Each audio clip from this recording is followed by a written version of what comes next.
The Daffodils by William Wordsworth is a fascinatingly vivid and reflective poem. It describes the beauty of a field of daffodils that the poet came upon during one of his walks he was taking in Go Barrow Park in Lake District in the UK. His sister Dorothy was also with him. William Wordsworth is perhaps the greatest of the Romantic poets. According to him, poetry is, first of all, spontaneous overflow of powerful feelings. Second, emotions recollected in tranquility. As we read and understand the poem, we will easily be able to spot and appreciate these elements in his writing. Wordsworth loved nature, and this love for nature shines through brilliantly in the poem. He also believed that poetry should be written in everyday language and be it about common people, sights, and sounds. The poem has been written in the first person. Let us go through the summary of the poem. The poet is taking a walk all alone in the countryside. Suddenly, he comes upon a stretch of land covered with daffodils. He stands there observing and absorbing the beauty of the flowers. He loses himself in their gaiety and finds himself feeling very joyful. At that point, he doesn't realize how much the beautiful sight has benefited him. But later, whenever he is lying on his couch, feeling lonely or anxious, he simply remembers the daffodils vividly. He immediately feels very happy and enjoys the company of the daffodils in his solitude. Now, let us begin with the line wise explanation of the poem.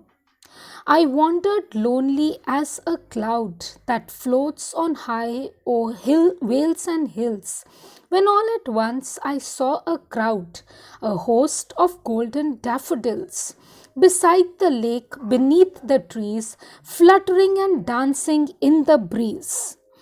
So the poet was walking all alone in the countryside. He says, I wandered lonely as a cloud. Wandered means he was roaming aimlessly. He was lonely, which means sad about being alone. Now let us remember, he was not actually alone, but he felt alone probably because of the death of his brother John. He compares himself and his loneliness to a cloud that floats in the sky high above the hills and valleys. The cloud floats on high, which means its position is high in the sky at a distance from the hills and valleys. It seems then, but it is a detached observer. When all at once I saw a crowd, means all of a sudden, unexpectedly, he saw a crowd. Was it a crowd of people? No, it was a host of golden daffodils. They were everywhere, beside the lake and beneath the trees. They looked beautiful, fluttering and dancing in the breeze. The daffodils were of a dazzling golden color. A host means a crowd, and also host signifies that the stretch of land was their home and they were welcoming others. Here, the poet is going into their home and entertaining him. Now, let us do the second stanza. Continuous as the stars that shine and twinkle on the Milky Way, they stretched in never ending line along the margin of a bay. 10,000 saw I at a glance, tossing their heads in sprightly dance. The poet compares the number of daffodils to the number of stars on the Milky Way.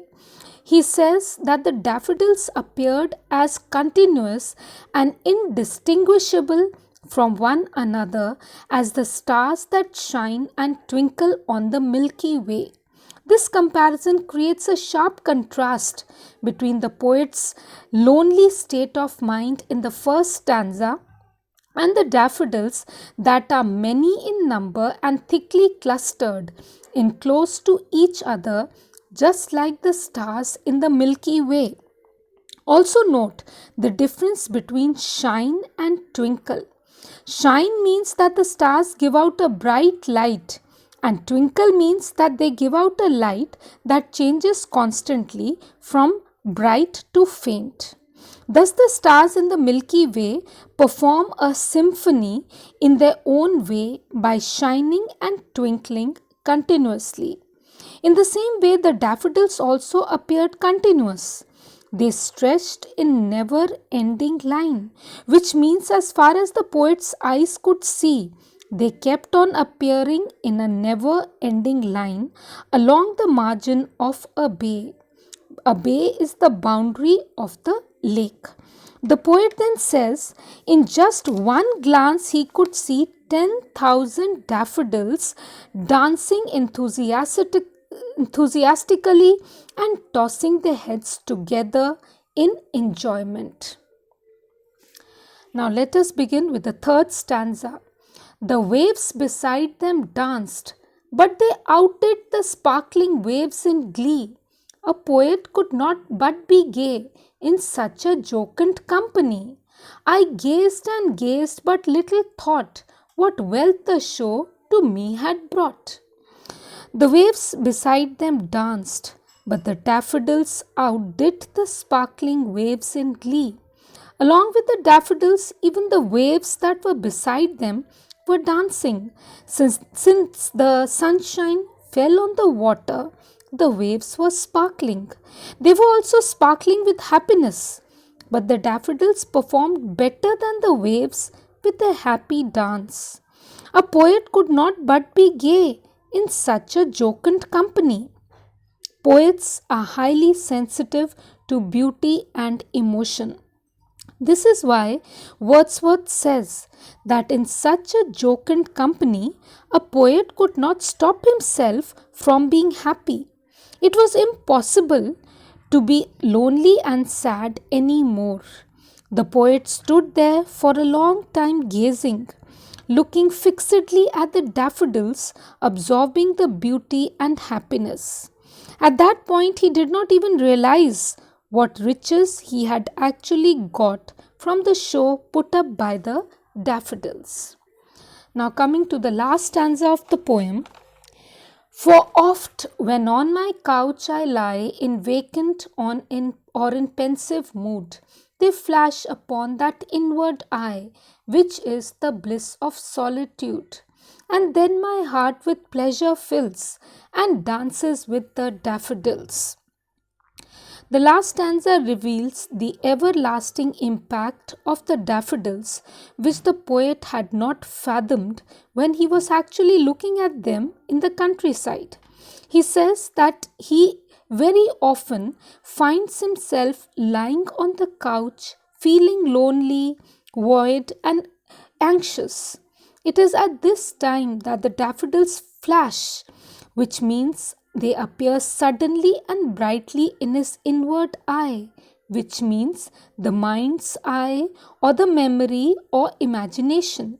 The poet calls this the bliss of solitude, which is very different from loneliness.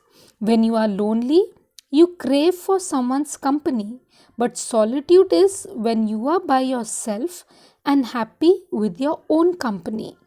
The bliss of solitude means pure, unadulterated, calm happiness that the poet experiences thinking of the daffodils all by himself, undisturbed by anything or anybody. When the poet sees the daffodils in his mind's eye, his heart is filled with pleasure, and remembering the dance of the daffodils, his heart also dances with them in joy. Hope you've understood the poem. Thank you.